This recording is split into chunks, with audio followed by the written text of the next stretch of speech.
seu arrogante, prepotente, altivo, cheio de si, vaidoso, orgulhoso, seu soberbo. Estou falando de você. Experimenta falar isso para alguém. Experimenta olhar no olho de alguém e usar esse tipo de expressão. Eu acho melhor você não fazer isso. Certamente você vai receber do lado de lá uma manifestação calorosa e efusiva de um sonoro eu jamais, não sou arrogante, não sou prepotente, não sou soberbo. Sabe, se eu iniciasse dizendo que é perceptível no desenvolvimento da sociedade, nos nossos tempos, uma arrogância do ser humano, uma prepotência, talvez muitos reconheceriam. É fácil a gente perceber que o ser humano, no desenvolvimento do seu poderio, ele passa a ser cheio de si. Afinal de contas, eu posso, eu quero, eu faço. Keep walking. Não é assim? Pois bem, a Bíblia tem um princípio muito relevante. Deus resiste ao soberbo, o arrogante, o prepotente. Gente cheia de si, que se garante. Ela quer roubar o domínio que só pertence a Deus. Eu queria passear com vocês aqui nesses minutos em algumas histórias das Escrituras onde nós vemos com clareza o Senhor tratando de gente arrogante, altiva. O primeiro desses exemplos está no livro de Atos, no capítulo 12, em que narra a história de um rei chamado Herodes.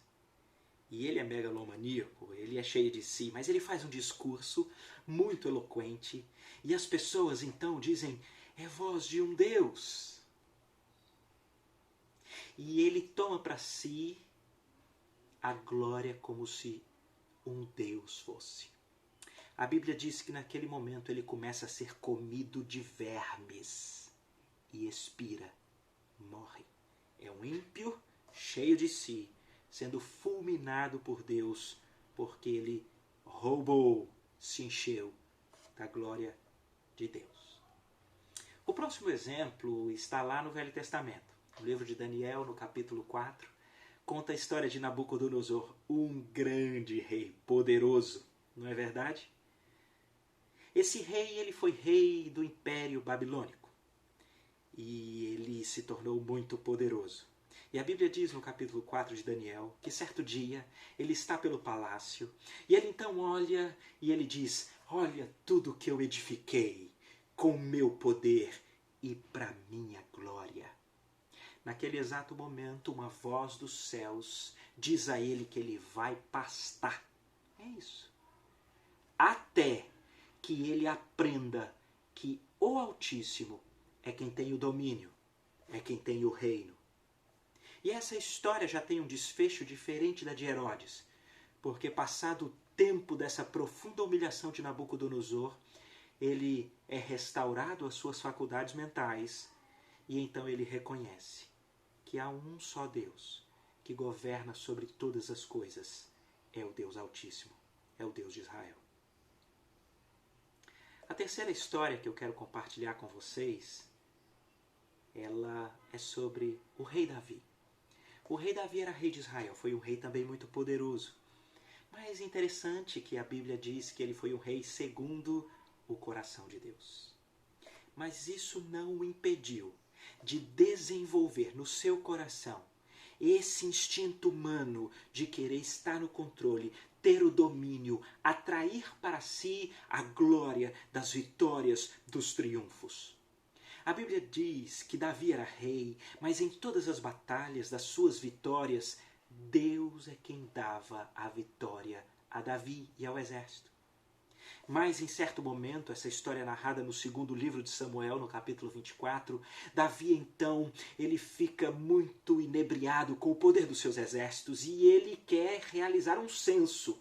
Ele quer contar quantos são, afinal, o número dos soldados que puxam da espada e que estão dispostos a ir para o fronte, batalhar pelo nosso reino.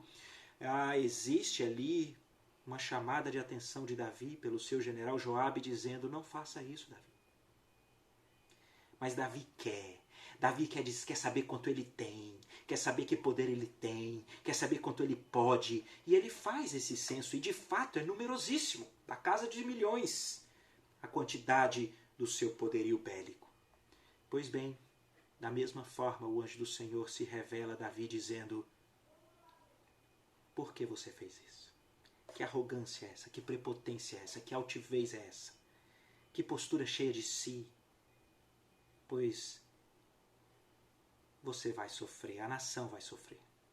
E ali existe um diálogo, uma escolha, e Davi resolve cair nas mãos do Deus vivo, e o povo é acometido de uma peste, uma epidemia em Israel. O texto diz que mais de 70 mil tombam com a peste, e por pura misericórdia de Deus, e Davi, em alto e bom som, ele se humilha, dizendo: eu pequei, me perdoa, caia sobre mim a peste e não sobre mais ninguém, porque eu pequei.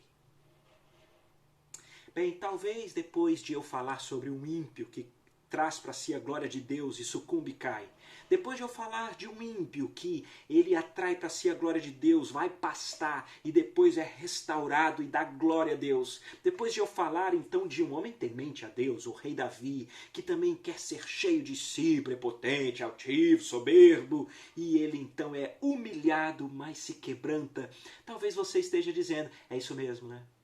Essa é uma reflexão para as nossas autoridades. É mesmo, né? Tem muita gente altiva, tem muita gente assim mesmo, né?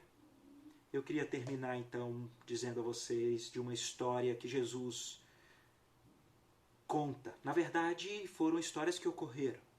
Algumas pessoas procuraram o Senhor Jesus para saber por que havia tido dois terríveis acontecimentos naquela época. O primeiro deles foi pessoas que foram sacrificadas juntos com animais por Pilatos. E um outro acontecimento foi uma torre, a Torre de Siloé, em que ela desabou e matou muita gente. E as pessoas então indagam por que eles padeceram isso. Isso está no livro de Lucas, no capítulo 13. E essa pergunta está logo no versículo 2. Eles perguntaram: por que aconteceram essas coisas? E Jesus então fala com eles algo interessante. Ele diz: vocês acham que esses galileus eram mais pecadores do que todos os outros galileus por terem padecido essas coisas? Quais coisas? Foram martirizados e sacrificados mortos, e o seu sangue foi misturado com o sangue de animais por Pilatos, naquela época de um império romano sangrento. Jesus faz essa indagação que talvez é merecedora de ser feita para mim e para você. Será que quem enfrenta uma tragédia dessa, ou quem é humilhado dessa forma, ou quem recebe um vírus, é pior do que os demais? E a resposta de Jesus é: não eram. Mas eu vos afirmo, diz o Senhor Jesus, se vocês igualmente não se arrependerem, todos igualmente vão perecer. E ele continua falando daqueles 18 sobre os quais desabou a torre de Siloé e os matou. E Jesus pergunta: vocês acham que eles eram mais culpados do que todos os demais moradores de Jerusalém? Não eram. Mas a palavra do Senhor Jesus para eles é: se vocês de igual forma não se arrependerem, todos vocês vão perecer. Queridos, deixa eu aplicar isso aqui para as nossas vidas. Muito tem se discutido. Por que essa pandemia? Que coronavírus é esse? Que situação é essa que tem arrancado o chão das grandes autoridades do mundo? O poder econômico sucumbe, não resolve. O poder político, bélico, militar não dá conta. O poder científico bate cabeça, ninguém sabe para que lado vai. Que humilhação é essa? Eu não quero dar uma resposta simplória porque eu acho que não a tem.